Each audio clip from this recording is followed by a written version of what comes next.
Alright, another edition of the Daily Blog. Some bad news for ultra-marathoning people. Famous ultra-marathoner, that's 50, 100-mile races. Micah was found dead in the remote national forest in New Mexico called Gila National Forest. They don't know what he died of, but he was out on a 12-mile run. We've all done it. You know, you go out by yourself, you do your thing, and something happened, obviously. So I'm sure they'll know what he died of soon, but sometimes it's just your time to go. Unfortunately, a good man like that died.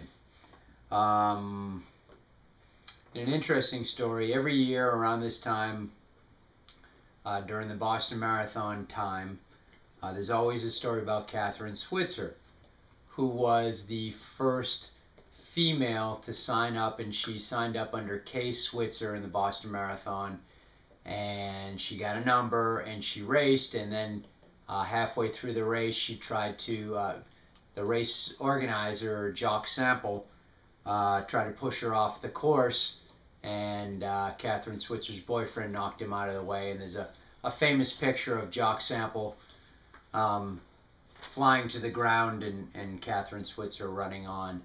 But the funny story is about this is 15 years ago, maybe more, 20 years ago, when Sydney was 3 maybe, so maybe 19 years ago, we were up at a race in North Carolina, and this woman was at another table having a dessert or something like that after the race. It was a nighttime race, it was a different race.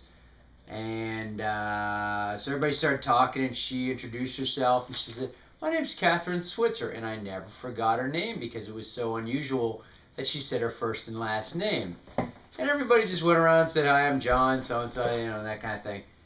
So later on, I'm watching a race on TV, and there she is in the back of the truck announcing, and I'm like, I knew she was somebody the way she said her name.